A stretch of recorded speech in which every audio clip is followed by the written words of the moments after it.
मैं आपको आगे का चैप्टर पढ़ाने जा रही हूँ, क्योंकि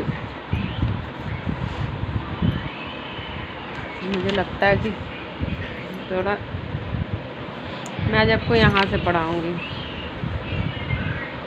ताज का शासन 1858 का भारत सरकार अधिनियम। इस महत्वपूर्ण कानून का निर्माण 1857 के विद्रोह के बाद किया गया, जिसे भारत का प्रथम स्वतंत्रता संग्राम या सिपाही विद्रोह भी कहा जाता है। भारत के शासन को अच्छा बनाने वाला अधिनियम नाम के प्रसिद्ध इस कानून ने ईस्ट इंडिया कंपनी को समाप्त कर दिया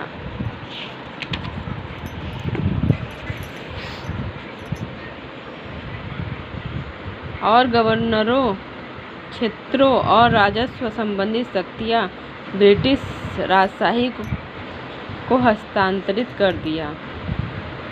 जो यहाँ के जो कंपनी का शासन था, अब उसको इस कानून में उसको ब्रिटिश शासक को हस्तांतरित सौंप दिया गया था। इस अधिनियम की विशेषता इस प्रकार थी। इसके तहत भारत का शासन सीधे महारानी विक्टोरिया के अधीन चला गया। गवर्नर जनरल का पदनाम बदलकर भारत का वायसराय कर दिया गया। वह भारत के ब्रिटिश ताज का प्रत्यक्ष प्रतिनिधि बन गया। लॉर्ड कैनिंग भारत के प्रथम वायसराय बने।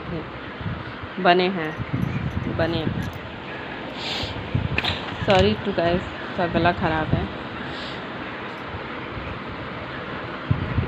इसमें दूसरा बदलाव किया गया था। इस अधिनियम ने नियंत्रण बोर्ड और नियंत्रण कोर्ट समाप्त कर भारत के शासन की द्वैत प्रणाली शासन कर दी। इसमें तीसरा बदलाव था। एक नए पद भारत के राज्य सचिव का सृजन किया गया। एक नया पद का सृजन किया गया, बनाया गया था, जिसमें भारतीय प्रशासन पर महत्वपूर्ण नियंत्रण की शक्ति निहित थी। यह सचिव ब्रिटिश कैबिनेट का सदस्य था और अतः ब्रिटिश संसद के प्रतिनिधि प्रति उत्तरदायी था। भारत सचिव की सहायता के लिए 15 सदस्यीय परिषद का गठन किया गया, जो एक सलाहकार परिषद थी। परिषद का अध्यक्ष भारत सचिव को बनाया गया। इस कानून के तहत भारत सचिव की परिषद का गठन किया गया और एक निगमित निकाय थी, जो एक निगमित निकाय थी। इस कानून के तहत भारत सचिव की परिषद का गठन किया गया, जो एक निगमित निकाय थी और जिसे भारत और इंग्लैंड में मुकदमा करने का अधिकार था। इस पर भी मुकदमा किया जा सकता था। 1858 के कानून का प्रमुख उद्देश्य प्रशासनिक मशीनरी में सुधार था, जिसके माध्यम से इंग्लैंड में भारतीय सरकार का अधीक्षक और उसका नियंत्रण हो सकता था। इसने भारत में प्रचलित शासन प्रणाली में कोई विशेष परिवर्तन नहीं किया। इसमें कोई बहुत ज़्यादा परिवर्तन नहीं किया था, जो भारत में कानून बनाया गया था इसका। फिर उसके बाद आया था 1861 का भारत परिषद अधिनियम। 1857 की महान क्रांति के बाद ब्रिटिश सरकार ने महसूस किया कि भारत में शासन चलाने के लिए भारतीयों का सहयोग लेना आवश्यक है। इस सहयोग नीति के तहत ब्रिटिश संसद ने 1861 और 1861 से 1892 और 1909 में 3 नए अधिनियम पारित किए। एक पहला उन्होंने किया था 1861 में, दूसरा उन्होंने किया था 1892 में और तीसरा किया था 1909 में। 3 नए अधिनियम पारित किए। 1861 का भारत परिषद अधिनियम भारतीय संवैधानिक और राजनीतिक इतिहास में एक महत्वपूर्ण अधिनियम था। इस अधिनियम की विशेषता इस प्रकार थी। पहला, इसके द्वारा कानून बनाने की प्रक्रिया में भारतीय प्रतिनिधियों को शामिल करने की शुरुआत हुई।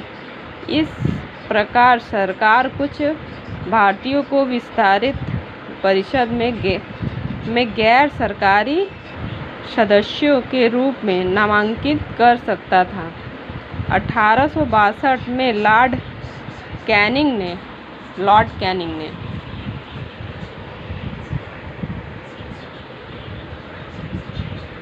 3 भारतीयों, बनारस के राजा, पटियाला के महाराजा और सर दिनकर राव को विधान परिषद में मनोनीत किया। इस अधिनियम में मद्रास और बम्बई प्रेसिडेंसियों को विधायी शक्तियां पुनः देकर विकेंद्रीकरण की प्रक्रिया की शुरुआत की। इस प्रकार इस अधिनियम ने रेगुलेटिंग एक्ट 1773 द्वारा शुरू हुई केंद्रीयकरण की प्रवृत्ति को उलट दिया, जो 1833 के चार्टर अधिनियम के साथ ही अपने चरम पर पहुंच गई थी। इस विधायी विकास की नीति के कारण 1937 तक प्रांतों को महत्वपूर्ण आंतरिक स्वायत्तता शामिल हो गई। तीसरा बदलाव इसमें किया गया था। बंगाल, उत्तर पश्चिमी सीमा प्रांत और पंजाब में क्रमशः 1862, 1866 और 1897 में विधान परिषदों का गठन किया हुआ।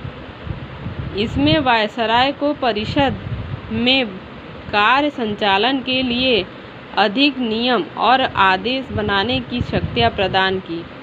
इसमें लॉर्ड कैनिंग द्वारा 1859 में प्रारंभ की गई पोर्टफोलियो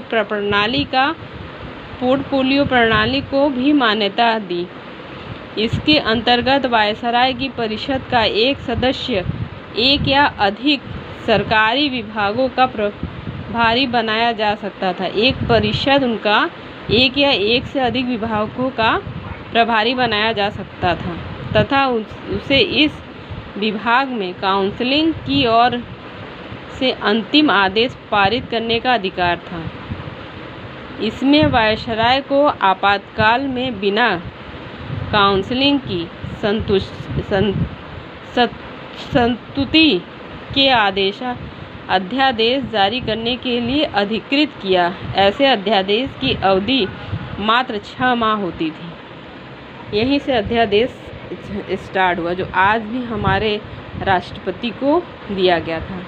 ये 1858 से 58 के चार्टर एक्ट का अधिनियम था, अध्यादेश वाला। इसके बाद आया 1892 का भारत परिषद अधिनियम। इस अधिनियम की विशेषता इस प्रकार थी। इसके माध्यम से केंद्रीय और प्रांतीय विधान परिषद में अतिरिक्त अथवा गैर सरकारी सदस्यों की संख्या बढ़ाई गई। हालांकि बहुमत सरकारी सदस्यों का ही रहता था। इसमें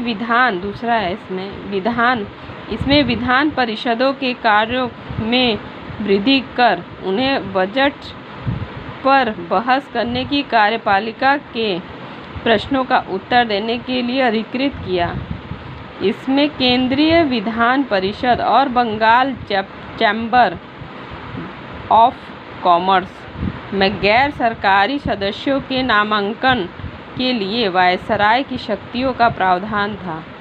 इसके अलावा प्रांतीय विधान परिषदों में गवर्नर को जिला परिषद, नगर पालिका, विश्वविद्यालय व्यापार संघ जमींदारों और चैम्बर ऑफ कॉमर्स की सिफारिशों पर गैर सरकारी सदस्यों को नियुक्त करने की शक्ति थी। इस अधिनियम ने केंद्रीय और प्रांतीय विधान परिषदों दोनों में गैर सरकारी सदस्यों की नियुक्ति के लिए एक सीमित और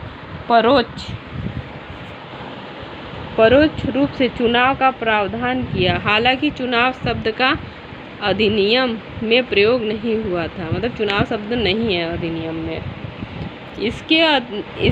इसे निश्चित निकाय की सिफारिश पर की जाने वाली नामांकन की प्रक्रिया कहा गया। इसको नया नाम दिया गया था उस समय। इसे निश्चित निकाय की सिफारिश पर की जाने वाली नामांकन की प्रक्रिया कहा गया। Thank you for watching. आप हमारे चैनल को सब्सक्राइब करें, लाइक करें। मैं कल आपको 1909 का भारत परिषद अधिनियम पढ़ाऊँगी। Thank you.